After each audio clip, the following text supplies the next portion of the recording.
The FITT principle isn't about how to get fit, but it is about optimizing your exercise regime.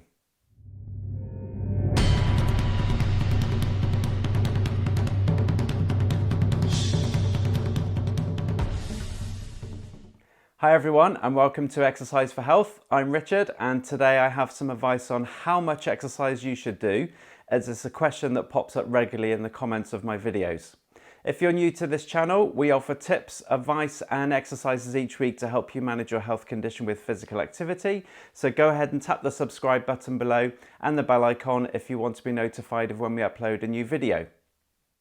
So I get asked a lot of questions about how long should I exercise for, how often, how hard and so on. So I thought it would be worth doing a short video to answer these questions to help you structure your weekly physical activity. I'm going to explain the FITT principle, which is an acronym for frequency, intensity, time and type. Now this is used by health and fitness instructors to prescribe the optimum amount of exercise for an individual so that they gain the benefits from their routine, but also protecting them from doing too much. Now please note that the answer to what is the right amount for you will vary from person to person, depending on your health condition, physical ability, fitness level and current lifestyle, but I will cover the main guidelines for each component so you have a basic understanding of how much we are advised to do. Let's look at each component in turn.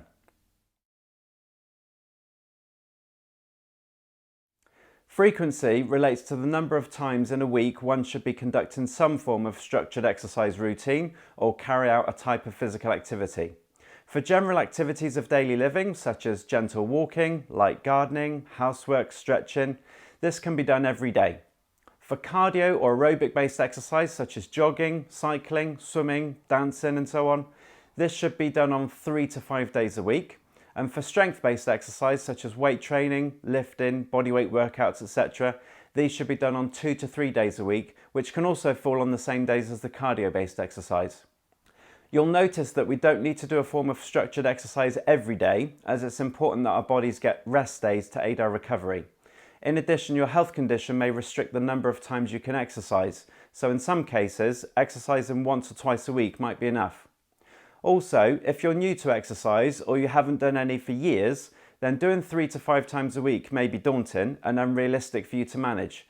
So starting with less frequent sessions but gradually building up to these levels would be advised.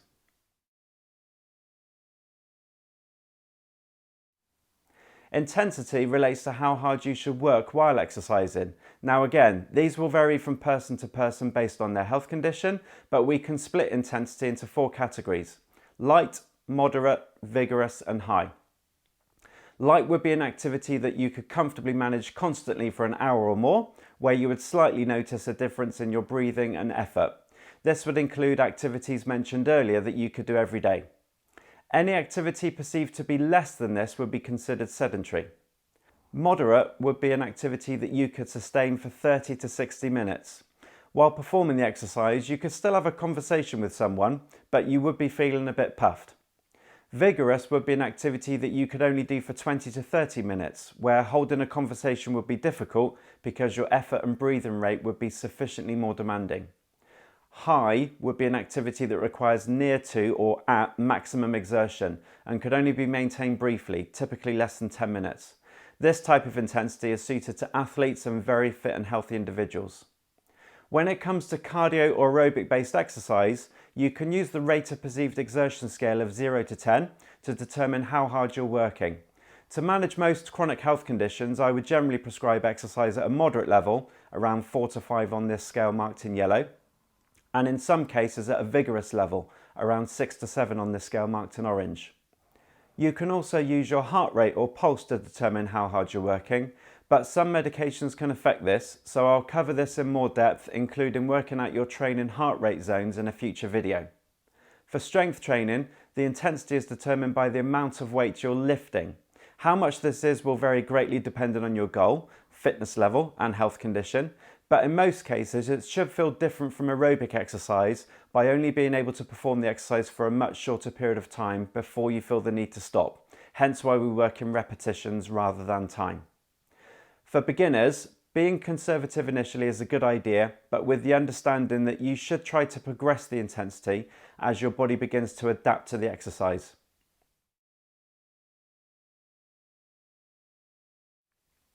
Time obviously relates to the length of time that you should exercise for.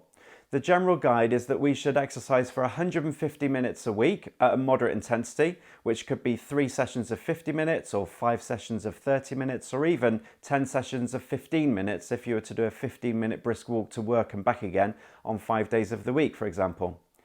Instead of the 150 minutes option, however, this can be just 75 minutes a week at a vigorous intensity, which could be 3 sessions of 25 minutes, spread evenly over the week. Again, what you choose to do will be dependent on your health condition, but either way will give you many benefits from the exercise. For strength training, the time that you perform the exercises are going to make up part of your 75 or 150 minutes of exercise a week. However, the time is translated into number of sets and repetitions of a chosen exercise. This will vary greatly depending on your goal, but in most cases it will start with 1 or 2 sets of 8 to 12 reps with a short rest period between each set. If each repetition is performed correctly for 5 seconds or more in a controlled manner, it should take you between 40 and 60 seconds to complete one set, at which point you won't be able to continue performing the exercise.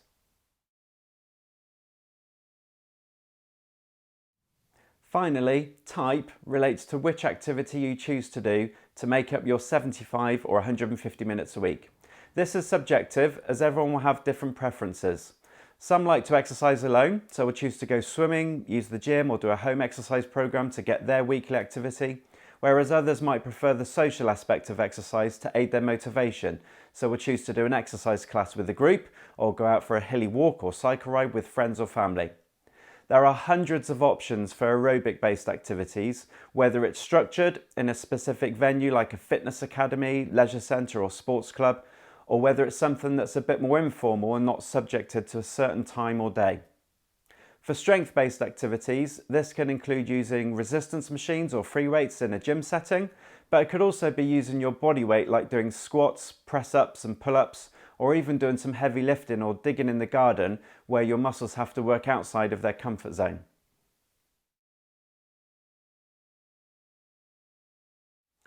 To conclude, I thought I would put a couple of infographics on screen developed by the Chief Medical Officer in the UK, which gives an overview of what I've discussed today regarding the FITT principle.